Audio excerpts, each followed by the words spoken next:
Essentially, the way to understand it is that these are all diseases of hyperinsulinemia. So what insulin is it's a natural hormone that is released, and it's a nutrient sensor. That is, when your body takes in nutrients, then insulin goes up and your body stores some of those nutrients away.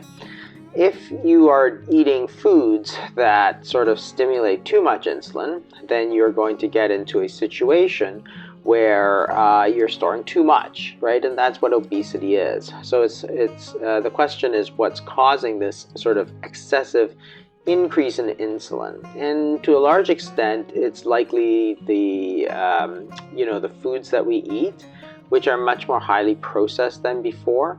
And also the way that we eat it, which is that we eat it sort of constantly. So you have to understand that when you eat, you store some of these foods, but then you get full, right? So there are satiety hormones and there are foods that, while they make you store some of these hormones, they also tell you to stop eating. So you go to a buffet, it's not like you can continuously eat, because at some point you're just going, oh, I'm so full.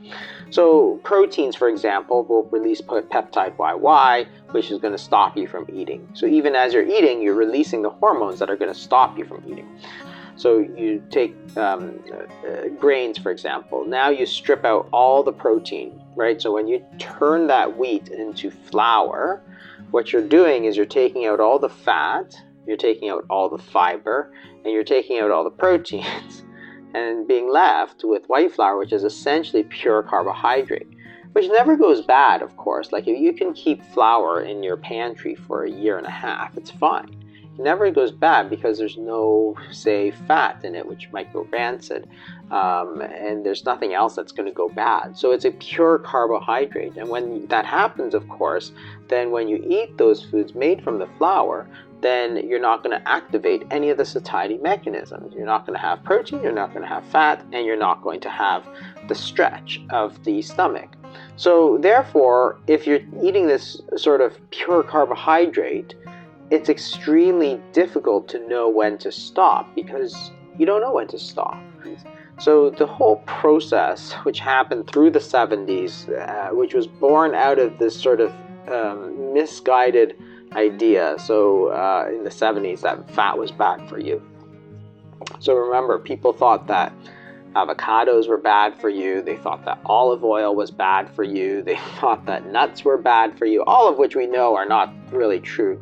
They thought that eggs were bad for you, right? There's all kinds of hysteria about natural fats, which I think was as misguided as the hysteria against human breast milk. But that's what happened. So then you got this hyperinsulinemia, you developed obesity, which was one of the diseases of hyperinsulinemia, and then as you go further along, you started to see the type 2 diabetes. So carbohydrates are glucose. When you eat them, your body absorbs this glucose. As you absorb the glucose, the blood glucose goes up and insulin also goes up. As insulin goes up, it takes this glucose and lets the cell use that for energy. And any excess, because when you're eating, you're taking more energy than you need at that specific point in time, then your body is going to store some of that energy. And you store energy in the form of glycogen. So glycogen is glucose. So you take the glucose in the carbohydrate, which is arranged in two major forms, amylopectin and amylose, breaks it into glucose, which are sort of molecules, individual sort of components. And then you restring it into this long chain called glycogen, which is stored in the liver. And if you don't eat, so when you go to sleep and you don't eat, well, your body then takes that glycogen, chops it back up into glucose, sends it back into the blood, and there, you don't die. So if you didn't have that ability, of course, then you wouldn't have any energy. You'd have to constantly eat. But we do have that ability, which is the reason that you do not need to constantly eat. Fats are quite different. So if you eat fat, then you take the fatty acid, it actually just goes straight into your fat stores. If your body has stored glycogen and now the storage is full, you can store enough for about 24 hours of energy, and after that, you activate something called de novo lipogenesis, which is where you take the glucose and you turn it into fat. Because again, it's just a storage form of energy. the glycogen is very easy to get at, but it's very limited in capacity. So if you're eating huge amounts of carbohydrate, and remember at the time, we told people to eat all carbohydrate, right? We said 60% of the diet should be carbohydrates. So therefore, if you're eating too much of that, then it's going to get turned into fat. You get fatty liver, because that's where you get the de novo lipogenesis. So you get big fatty liver. As you get fat in the liver, the liver doesn't want that fat. It wants to get rid of that fat. So then you get rid of it by exporting some of this fat out. You get this abdominal obesity. And that's sort of how you do it. There is a big difference between sort of processed carbohydrates like white flour and unprocessed. So remember, white flour is sort of got all the proteins taken out, all the fats taken out, so it's pure carbohydrate. But even more importantly, I think, is that it's ground into a very, very fine dust. So if you take flour and you throw it up, right, it disperses because the particles are just so fine. When that happens, of course, the absorption of that glucose is extremely fast. What happens when you grind up the flour into very, very fine dust is that you get a very, very huge spike in glucose and a huge spike in insulin. When you get that huge spike, all that energy, so remember, insulin tells your body to store energy. So if you get a huge spike of insulin, all of that energy is going to go into storage. Yeah, you get this fatty liver, you get this fatty pancreas. And when people saw that the pancreas was starting to go down, they said, wow, the pancreas is starting to fail. This is like type 1 diabetes, and that's why this is a chronic and progressive disease. But they were wrong, because the pancreas, as you lose weight and get rid of some of this pancreatic fat, actually recovers. So therefore, it wasn't scarred up. It was just sort of clogged with fat, which means you could unclog it, right? If you're saying that the pancreas is working so hard and it's producing so much insulin that it's burning out, you can't reverse a burned out pancreas. But if it's simply clogged with fat, you can unclog it. And that's the point. So there've been now a number of studies where people simply do something such as, and for the most part, they've been fairly drastic sort of diets and bariatric surgery. You can actually show that the pancreatic function starts to recover. Fructose is an extremely important part of the whole discussion, because fructose is also a sugar. So glucose is a sugar, fructose is a sugar, but the way that they get metabolized is extremely different. So fructose is found in fruit primarily, and also things like high fructose corn syrup, of course, have a lot of fructose in it. So when people were worried about fat, so 70s, 80s, 90s, it was all about fat. Fat was bad in all its forms. You know, nuts were bad, olive oil was bad, nobody ate avocados because that was just bad. So people believed that low fat was so bad for you. So therefore, sugar got sort of a free pass, even though it never really should have. Everybody knows sugar in excess was bad. They've known that for a long, long time. But because the focus now switched to dietary fat, people sort of relaxed on the sugar. So people actually thought this was actually extremely healthy for you. Through the 80s and 90s, people thought fructose was terrific. So high fructose corn syrup, terrific. It's sweet, doesn't raise your glycemic index, and it's low in fat. So what could be better? So of course, everybody's just pouring fructose into their diet through high fructose corn syrup. And it turns out that that was a really bad idea because of the way it's metabolized. So glucose is used by all cells of the body. So your heart, your liver, your kidneys, all of it uses glucose. So you eat bread, for example, you get a big slug of glucose, but all of your body is using it. So if you weigh 180 pounds, 180 pounds of your body is using glucose. When you eat the same amount of fructose, none of your cells can use it. It actually all goes straight into your liver because that's the only organ that can actually metabolize fructose. The fructose bypasses that entire sort of usage point and goes straight into the liver and just turns straight into sort of liver fat, which is the most dangerous fat you have. Remember, the blood glucose only reflects the compartment of your blood. It doesn't reflect what's going on in your body, right? Your body has this huge capacity for storage, And if you're only looking at the blood, well, you don't have no idea what's happening with the rest of your body. Is your body stored too much glucose, or has it not stored too much glucose, right? It's like sort of like saying, looking at what's on your table for dinner, it doesn't tell you anything about what you have stored. It doesn't tell you anything about what's in your pantry, what's in your fridge.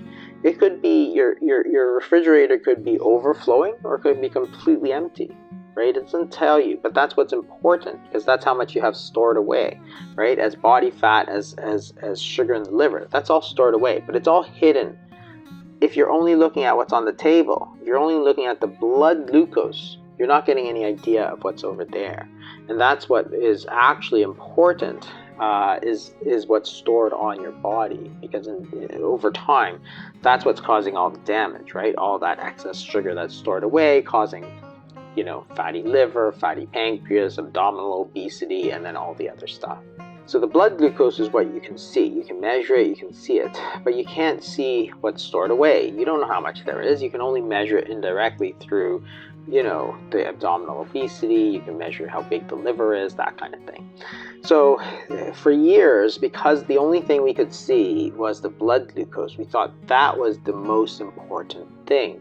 And therefore, we should put all our emphasis on lowering this blood glucose. But there's two compartments, right? There's the blood glucose, there's the body glucose, which is the storage. So if you take that blood glucose and you simply shove it into your liver, take all that glucose, shove it into your liver, okay, what's going to happen? Well, your storage compartment is going to increase, and your blood glucose is going to decrease. That's what you told the body to do. So if your storage is full, so type 2 diabetes, storage is full, it's overflowing, all this glucose is overflowing out of the body into the blood. Now you take this insulin, this drug, and remember, this is a standard medical practice, practiced by every single sort of specialist in the world for the last 40 years. They say, wow, your blood glucose is too high. Your body glucose is also too high, but they're only looking at the blood glucose. So they said, we need to lower it. We can lower it by taking the blood glucose and shoving it back into your liver. It's like, okay, but you haven't fixed the problem, because the problem was that your liver was overflowing. That was the whole problem in the first place. You're basically going to make it worse, because the liver is going to take this glucose that you now shoved into the liver, turn it into fat. What if you use something instead? So if you have too much glucose in the body, there's only two things you want to do to get rid of it. You either put less glucose in, or you let your body burn it off. So if you let your body burn it off, say you use intermittent fasting, or say you use low carbohydrate diet, because that's less glucose, right? You eat other things such as proteins, which are amino acids, or fats, but not glucose. So as you do intermittent fasting, for example, because that's the easiest to understand, you're not eating anything, your body's going to need to burn something. It's going to burn glucose.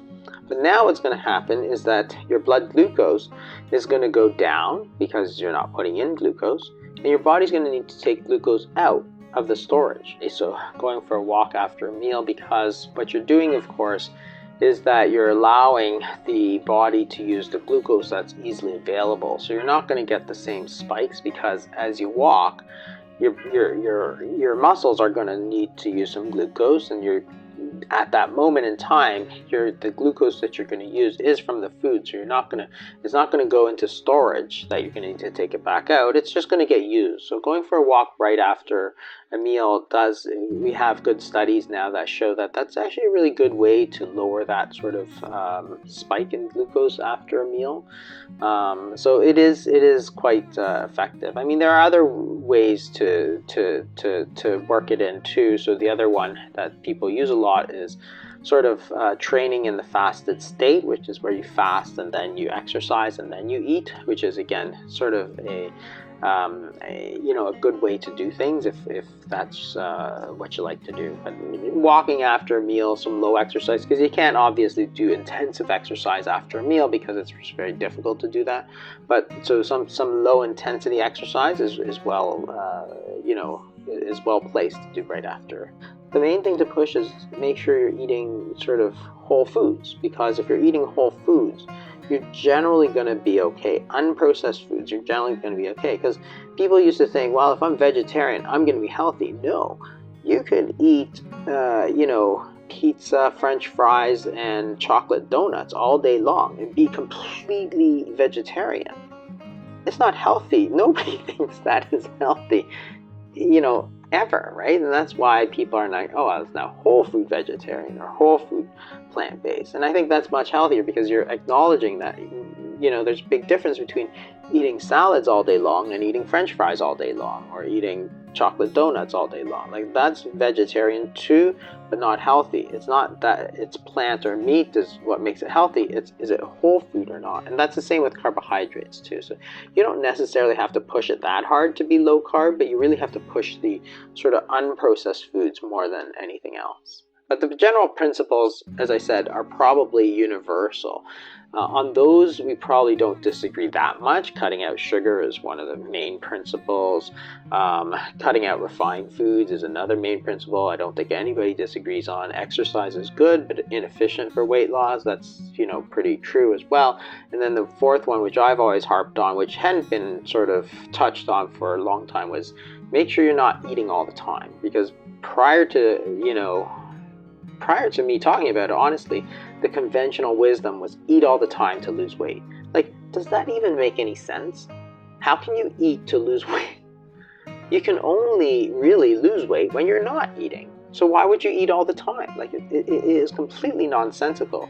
It came out of that whole sort of low-fat hysteria, right? But whether you're low-fat or low-carb or high-protein or low-protein or plant-based or non-plant-based, that one you actually have to figure out for yourself, because there actually is a huge inter-individual variation between the two. The general principles you can keep the same, but the specifics of the diet you have to work out a little bit for yourself, because, everybody's a little bit different here.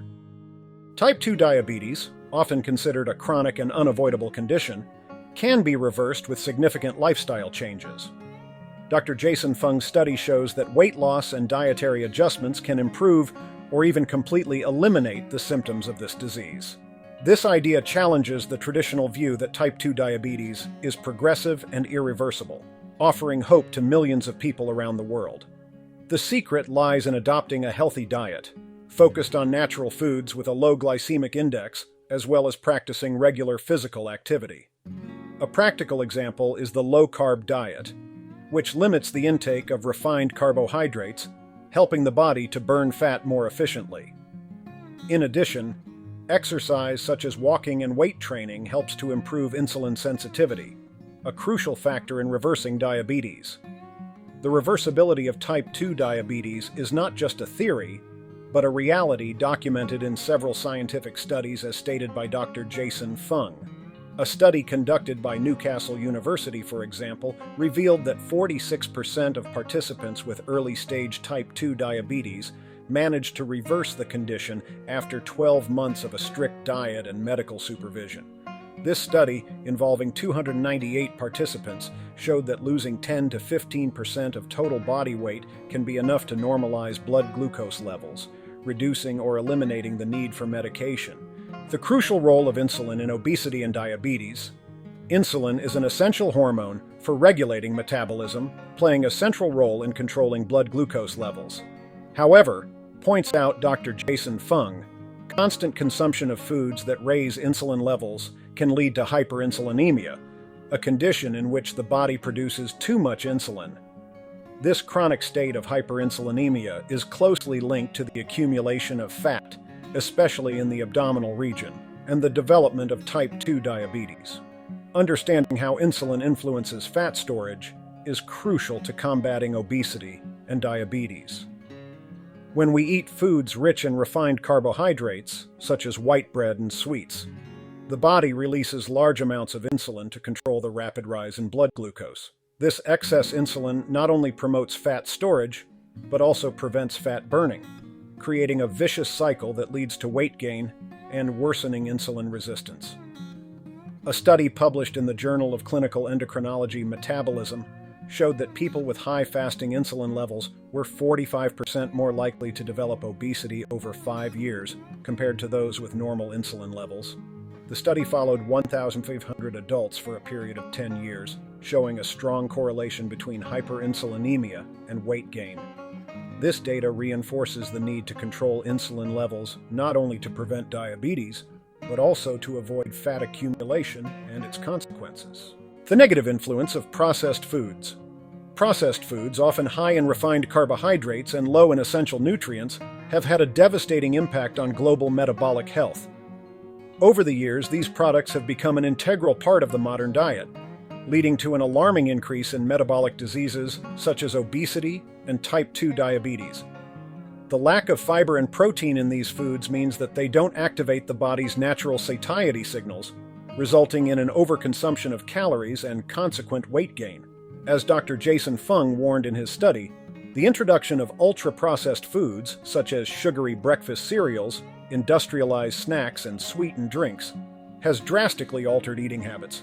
These foods are designed to be irresistible, but they come with a high price: increased levels of glucose and insulin in the blood.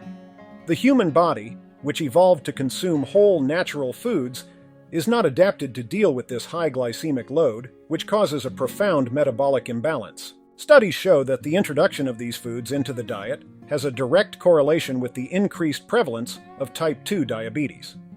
A study published in the British Medical Journal revealed that consuming 10% more ultra-processed foods a day increases the risk of developing type 2 diabetes by 15%. The research, which followed 100,000 adults over 5 years, highlighted that reducing these foods and replacing them with more natural options could be an effective strategy for preventing and controlling diabetes. The dangerous metabolization of fructose. Fructose, a type of sugar found naturally in fruit, has a unique metabolization that differs from glucose. While eating whole fruit is generally healthy, the problem arises with fructose added to processed foods and sugary drinks. When consumed in large quantities, fructose is metabolized almost exclusively in the liver, where it is rapidly converted into fat.